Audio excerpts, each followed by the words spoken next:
जय हिंद। अमेरिका ने जो वैक्सीन के निर्माण में कच्चे माल पर जो प्रतिबंध लगाया था, जिसे एम्बार्गो कहते हैं, उसका क्यों हटा लिया? और भारत में कोरोना के सेकेंड वेव का पीक कब आएगा? और हम लोग के यहाँ बेड और ऑक्सीजन की किल्लत जो हो रही है वो कब तक सही हो जाएगी? और हम लोग ये समझते हैं कि आखिर हम लोगों ने कहाँ वो गलती किया जिस वजह से ये इतना भयानक रूप ले लिया।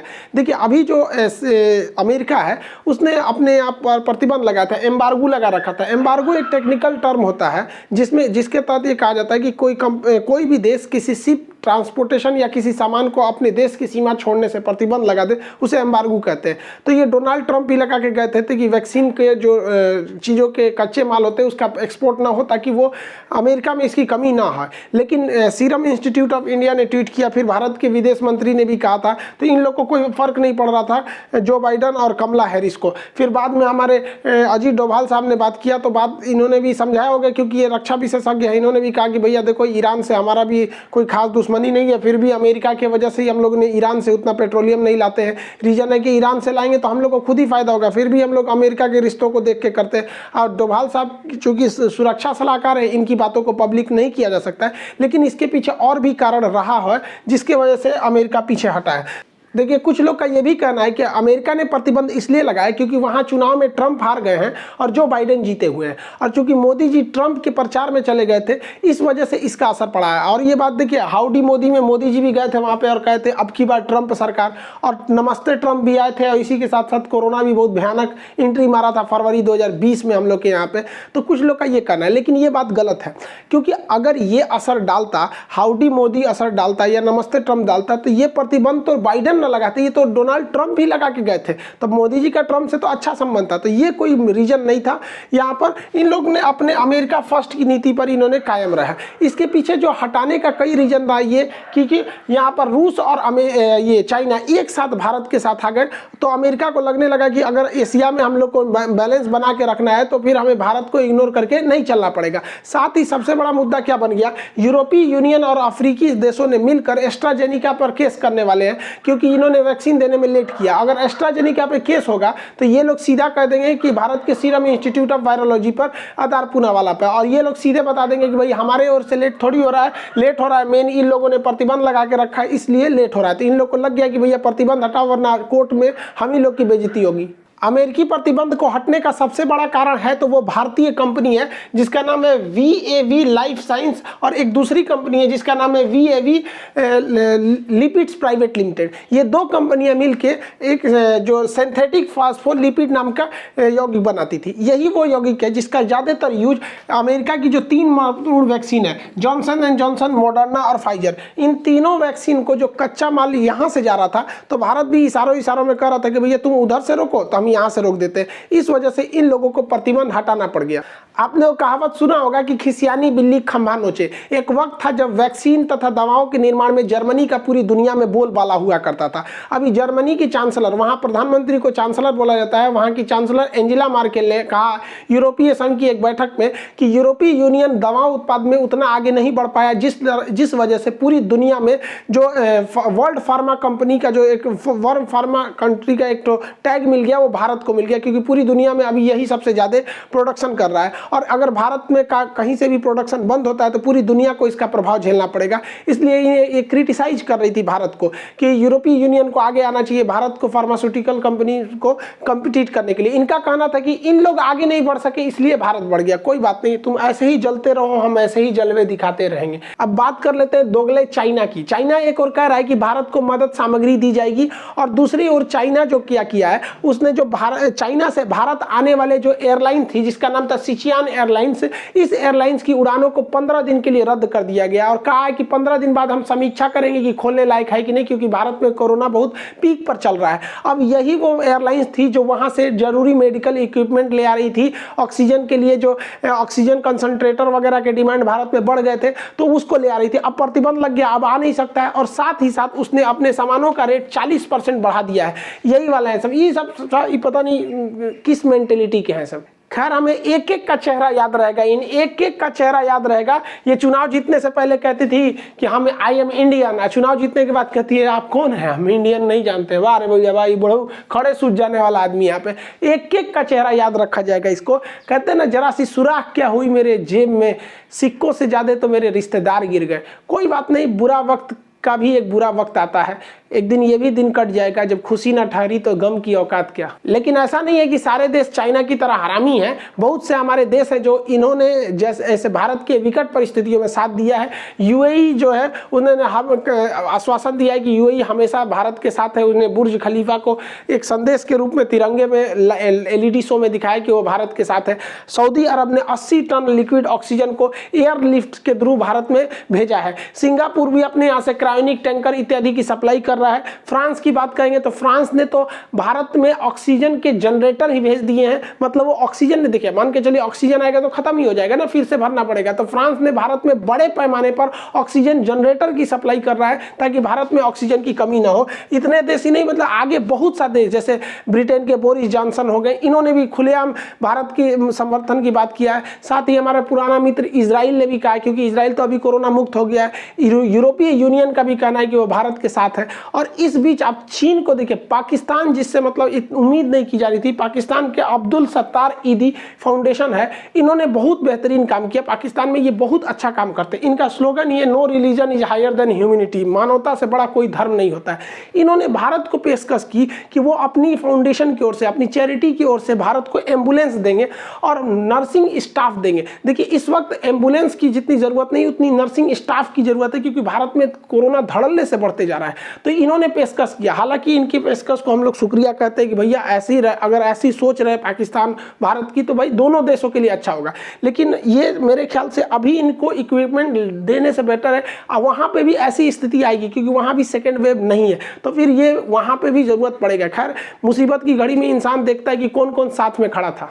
भारत के उद्योगपतियों ने बढ़ चढ़ के हिस्सा लिया है, चाहे वो स्टील निर्माता कंपनी हो, जिंदल हो, रिलायंस हो, अडानी, अंबानी, टाटा, जितनी बड़े बड़े हस्ती थे, बहुत ज़्यादा संख्या में इन्होंने ऑक्सीजन को मतलब भारत को सप्लाई किया है, स्टील अपने अपने कारखानों से, ताकि वो भारत के जो ऑक्सीजन डिमांड है उसे पूरा किया जा सके। साथ ही जो गुरुद्वारे थे, तो गाजियाबाद के गुरुद्वारे ने बड़ा अच्छा पहल किया है। जैसे वो लोग खाने का लंगर देते हैं, वैसे ही उन्होंने ऑक्सीजन के लंगर चलाए हैं। जैसे हॉस्पिटल में बहुत से लोग भटक रहे हैं, उनको किसी को कहा जा रहा है 2 घंटे बाद ऑक्सीजन आएगा, तो 2 घंटे में तो बेचारा मर जाएगा। तो ये लोग क्या कर रहे हैं ना, उनको गाड़ी में ही को मरीज को वहीं पे ऑक्सीजन दे रहे हैं जब तक वहाँ इंतजाम नहीं हो रहा है। भाई बहुत अच्छा काम कर रहे हैं ये लोग, भाई वाहे गुरु की जय, भाई बढ़िया काम करते हैं ये लोग, बहुत आगे रहते हैं समाज सेवा में। और हमारी आर्मी भी पीछे नहीं। आर्मी ने कहा कि जो सिलेंडर, ऑक्सीजन के सिलेंडर भारतीय सेना के लिए रिजर्व रखे गए थे, उन्हें ये लोग रिलीज कर रहे हैं पेशेंट के लिए, कोरोना पेशेंट करने के लिए। और हमारे जो CDS प्रमुख है बिपिन रावत जी, उन्होंने कहा कि जो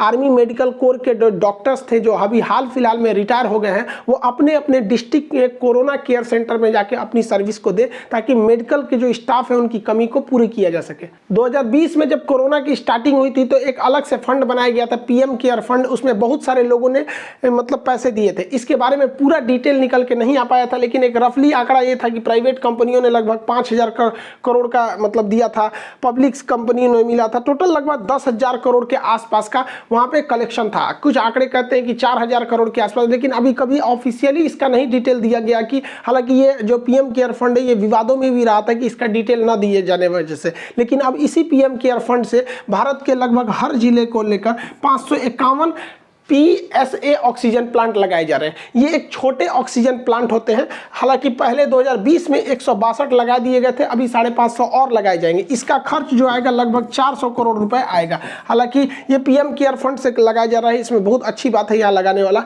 ये होता है एक pressure swim absorbent oxygen plant. ये एक छोटा सा प्लांट होता है, बहुत बड़ा नहीं होता है। इसे हर हॉस्पिटल के पीछे जहाँ ऑक्सीजन प्लांट होता है वहीं से लगा दिया जाता है। ये हवा से ऑक्सीजन को सक करता है और हवा में केवल 21% ऑक्सीजन होता है, बाकी 78% नाइट्रोजन होता है। तो ये उसे छाट करके और उसमें जो प्योर ऑक्सीजन को भेजता है 90% प्योर ऑक्सीजन भेजता है।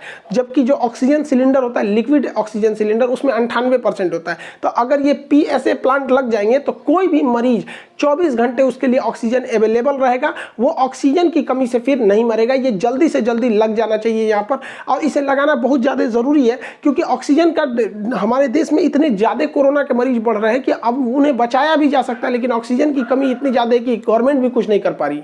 गवर्नमेंट ने रेमडेसिविर के उत्पादन को बढ़ाने के लिए 25 नई फैक्ट्रियों को खोलने की मंजूरी दे दी गई है। इसके साथ ही अब रेमडेसिविर का जब ये फैक्ट्री लग जाएंगी तो 3 लाख डोज पर डे के हिसाब से इसका उत्पादन होने लगेगा, और भारत में यही रेशियो लग रहा है मरीजों के मिलने का। लेकिन सारे मरीजों को ये देना जरूरी नहीं है, इसमें 50% ऐसे भी मरीज हैं जो होम आइसोलेशन से भी ठीक हो जाते हैं सब। और इन पर रेमडेसिविर का जो प्राइस बढ़ गया था स्कैर्सिटी की वजह से, उसमें प्राइस में भी 30% की कमी आएगी। जबकि आपको जान के ताज्जुब होगा कि भारत में रेमडेसिविर इतना ज्यादा हो गया था दिसंबर के महीने में कि इनकी फैक्ट्रीज के पास स्टॉक हो गया था, इन्होंने उस बोतलों को बर्बाद किया, उसको डिस्ट्रॉय करके फेंका, और दिसंबर के बाद जनवरी फरवरी में इनका नील प्रोडक्शन रहा था। जबकि इसमें गवर्नमेंट को सोचना चाहिए कि आगे का सेकेंड वेव आएगा कि नहीं आएगा, स्टॉक में ऑक्सीजन रखा जाए कि नहीं रखा जाए, दवाइयों को स्टॉक में रखा जाए कि नहीं रखा जाए। एक आम इंसान क्या कर सकता है? खूब से खूब सोशल डिस्टेंसिंग करेगा, मास्क लगाएगा, इससे ज्यादा एक आम इंसान क्या कर सकता है? वो बैठ के ये डिसाइड करेगा कि सेकेंड वेव आ रहा है कि थर्ड वेव आ रहा है, ये गवर्नमेंट का काम है ना। लेकिन गवर्नमेंट सोई रह गई थी, वहां पे कुछ नहीं किया था वहां पे सेकेंड वेव के समय में। और आपको जान के ताज्जुब होगा कि अभी तक भारत में जीनोम सीक्वेंसिंग नहीं हो पाई है। जो सेकेंड वेव आया है, जो ब्राजील का जो सीक्वेंस है, जो ये ब्रिटेन का म्यूटेंट है, या साउथ अफ्रीका वाला है, चाइना ने एक काम तो सबसे तेजी से किया कि उसके यहाँ जैसे वायरस आया 1 महीने के अंदर अंदर उसका जेनेटिक कोड उसने पूरी दुनिया को बता दिया, जिस वजह से इतनी जल्दी वैक्सीन आ पाई है। और भारत में अभी तक जो जितने स्ट्रेन है उसका कोई भारत के पास जेनेटिक सीक्वेंस नहीं है। इस वजह से आपको केवल ये बताया जाता है कि आप कोरोना पॉजिटिव है, लेकिन ये नहीं बताया जाता है कि आप कौन से वेरिएंट से पॉजिटिव है। साउथ अफ्रीका वाले हैं, या फिर ब्रिटेन वाले हैं, या फिर वो पुराना चाइना वाले हैं। पुराना चाइना वाले रहेंगे तो कोई दिक्कत नहीं है, ब्रिटेन और साउथ अफ्रीका ब्राजील वाले ये बहुत खतरनाक है सब, इसी में लोगों की जान चली जा रही है। तो अभी तक ये नहीं किया गया, क्योंकि जनवरी फरवरी के बाद अजीब सी एक माहौल हो गया। हम लोगों को लगा कि जैसे हम लोग कोरोना जीत जाएंगे। हमारे प्रधानमंत्री बिना किसी से सलाह लिए ये कहते हैं कि हम लोगों ने कोरोना को हरा दिया है, अब हम वैक्सीन डिप्लोमेसी करते हैं, पूरी दुनिया को वैक्सीन बांटते हैं। ये वो इजराइल के पास भी वैक्सीन था, उसने किसी को नहीं बांटना। तो हम लोगों ने एक प्रॉपर स्टडी नहीं किया। जो वक्त था हमें अपने ऑक्सीजनों के डिमांड को देखने का, उसकी कैपेसिटी, उसके प्लांट्स को देखने का, दवाइयों को देखने का, उस समय हमारे यहाँ मंत्रिमंडल में भाषण लिखा जा रहा था कि कैसा भाषण अच्छा रहेगा बंगाल के चुनाव में, चाहे वो आसाम के चुनाव में। किसी भी पार्टी को देखिए, चाहे ममता बनर्जी हो, आसाम हो, या फिर कहीं पे भी हो, जिस धड़ल्ले से प्रचार किया गया था उसका खामियाजा अब बंगाल के लोगों को भुगतने लगेगा। बंगाल के लोग आप ध्यान से सुनिएगा, 5 मई का इंतजार कीजिए। 5 मई से आपके यहाँ पर डे 50,000 केस मिलेगा। ये चुनावी रैलियों में जो आप लोग पूरा जमा के भीड़ लगा दिए थे, जो नेताओं को दिल खुश कर देता था वो भीड़, अब वो आपको सताएगा भीड़। जब आपके यहाँ 50,000 से ज्यादा केस केवल 5 मई तक वेट कीजिए, वहां सबको मिलने वाला है। यहाँ पर ये देखिए, ये चुनाव आयोग को देखिए, ईवीएम की तैयारी वैसे कर रहा था जैसे लग रहा था वैक्सीन की तैयारी किए जा रहे हैं। हद है इन लोग को। खैर क्या करिएगा, यहाँ हमारे चुनाव आयोग भी थे, सुनील अरोड़ा जी, अब ये रिटायर हो गए। अब इनको बहुत जल्दी कहीं का राज्यपाल या शायद गोवा का राज्यपाल बना दिया जाए, या राज्यसभा का सदस्य बनाया जाए, क्योंकि ये लोग तो जिंदगी भर ऐसे तो कमेबे किए हैं लोग। अब रिटायरमेंट होने के बाद भी इन लोग को चाहिए, इन लोगों को शर्म आना चाहिए कि मद्रास हाईकोर्ट जो है उसने कहा कि भाई इलेक्शन कमीशन पर क्या करना चाहिए, मुकदमा करना चाहिए, डेथ का, हत्या का आरोप का मुकदमा करना चाहिए, क्योंकि इनकी रैलियों से इतनी भयानक कोरोना निकला है जिसका कोई हद नहीं। कोरोना में ना राजनीति भी बहुत तेजी से होती रह रही है। कांग्रेस कह रही है कि जो हम लोगों ने 70 साल में नहीं लिया उतना तो मोदी जी ने 7 साल में किया। तो भाई कांग्रेस वालों, पहली बात तो तुम लोगों ने 70 साल शासन नहीं किया, केवल 54 साल शासन किया आप लोग। पता नहीं कौन सा 70 साल गिनवाता है सब बैल सब। और जो कांग्रेस शासित राज्य है ना, वो राजस्थान देख लो, वहां पे वहां भी हालत ऐसे ही है। किसी भी राज्य को देखो, महाराष्ट्र में उद्धव ठाकरे की सरकार, वहां भी हालत वैसे ही है। चाहे बिहार का देख लीजिए, बिहार में बहार है, नीतीश कुमार है, क्या बिहार में कोरोना नहीं है? हर जगह पर कोरोना है। लेकिन आप सरकार को नहीं बोल सकते। इसके लिए एक नया फॉर्मूला आया है कि अगर काम अच्छा होता है तो सरकार करती है, और काम गड़बड़ होता है तो इसके लिए सिस्टम जिम्मेदार है।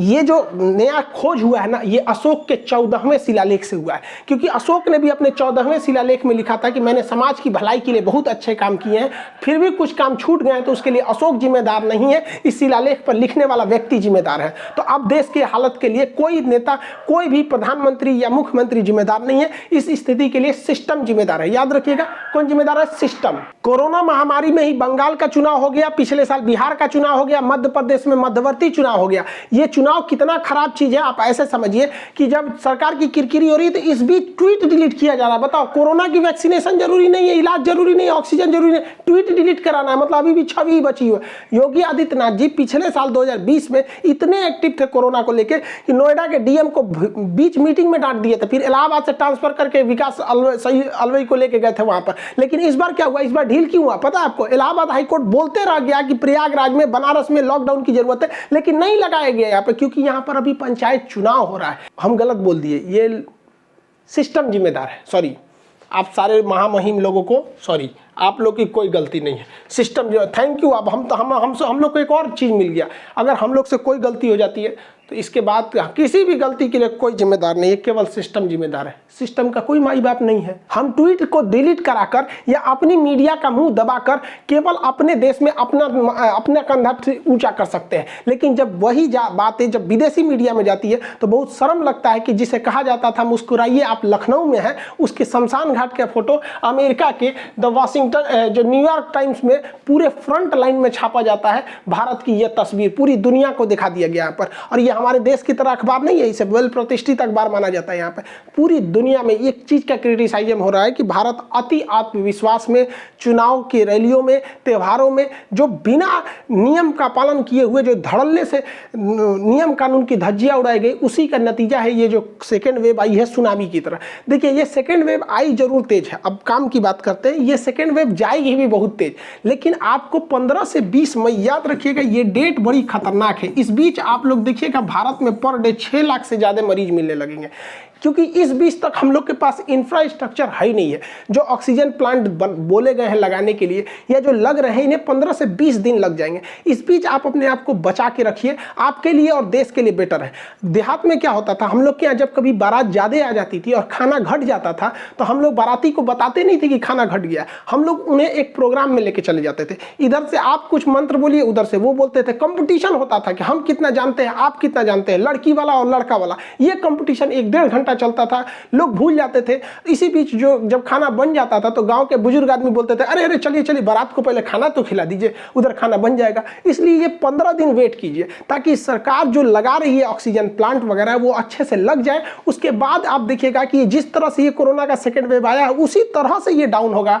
20 मई के बाद ये तेजी से डाउन होने लगेगा। फर्स्ट वेव की तरह धीरे धीरे डाउन नहीं होगा, ये अचानक डाउन होगा। कोरोना को कंट्रोल करने के लिए सबसे जरूरी है तो वैक्सीनेशन। 1 मई से सबको वैक्सीनेशन लगना चालू हो जाएगा। लेकिन इस वैक्सीन की समस्या यह है कि हर गली मोहल्ले तक पहुंचाने की समस्या है, ट्रांसपोर्टेशन के लिए, क्योंकि ये जो किट है इस किट में कैसे ले जाया जाए। तो भाई साहब एक बात नहीं समझ में आता है, जितने पैरामेडिकल स्टाफ है इन्हें मोहल्ले तक में डिस्ट्रीब्यूट कीजिए और आपको वैक्सीन इन्हें पहुंचाने की जरूरत नहीं है। भारत सरकार को चाहिए कि जितने शहर है, हर शहर में आइसक्रीम की छोटी छोटी फैक्ट्री लगी रहती है जहाँ आइसक्रीम बनता है, वहाँ आइसक्रीम वालों को कॉन्टेक्ट करे, वहाँ एक अधिकारी बैठाए भारत सरकार और उस आइसक्रीम वाले को पूरी वैक्सीन दे दे और उन्हें बताए कि भाई जो तुम्हारा ये बर्फ वाला ठेला होता है ना, इसमें भी उतने टेम्परेचर होता है जितना टेम्परेचर चाहिए आपके ये वैक्सीन को।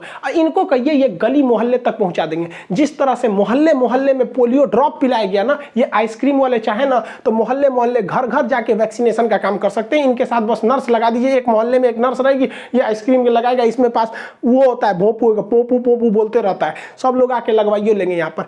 अब बताइए गर्मी का दिन आ रहा है, ये बेचारे उम्मीद में थे कि हमारा रोजगार मिलेगा, तो भारत सरकार इनका रोजगार भी नहीं ले सकती। इनसे सहयोग लीजिए और इनको जो दिहाड़ी के हिसाब से जो सैलरी बनता है वो हिसाब से दे दीजिए, इनका रोजगार भी नहीं जाएगा। इससे क्या है कि हमारा देश और देशवासी दोनों खुश रहेंगे। हमें रोजगार बहुत चला गया लोगों का यहाँ पर, तो गवर्नमेंट सोच रही कि हम कैसे ले जाएंगे गली गली तक वैक्सीनेशन को, कैसे ले जाएंगे। आप देखिए ना, भारत जुगाड़ का देश है, यहाँ जुगाड़ पे पूरा देश टिका है। जो यहाँ का जुगाड़ नहीं सीखा वो क्या सीखा। जब तक दवाई नहीं तब तक ढिलाई नहीं। अपने हाथों को बार बार अच्छे से धोते रहिए।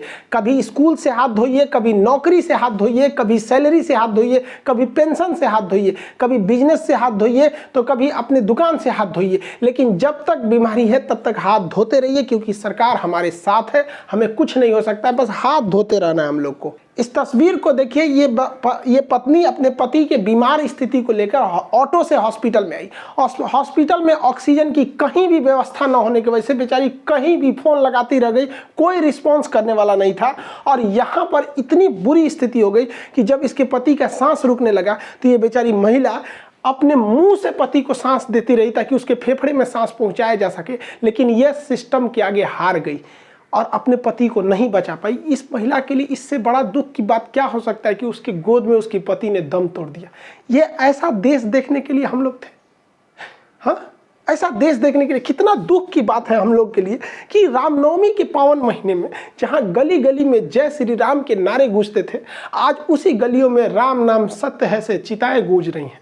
रमजान के मुकद्दस महीने में जब लोग खरीदारी करने ईद की खुशियों से निकलते थे, आज वही लोग ईद के कपड़े नहीं बल्कि कफन खरीदने के लिए निकल रहे हैं। हम सब बहुत लड़ा करते थे हिंदू मुस्लिम के लिए, आज न हिंदू खतरे में है न मुसलमान खतरे में, ये दोनों खतरे के बाहर आ गए हैं। लेकिन अफसोस की बात है ये दोनों सांस नहीं ले पा रहे हैं। गुजर रही है जिंदगी एक ऐसे मुकाम से, अपने ही दूर हो रहे हैं जरा सी जुकाम से।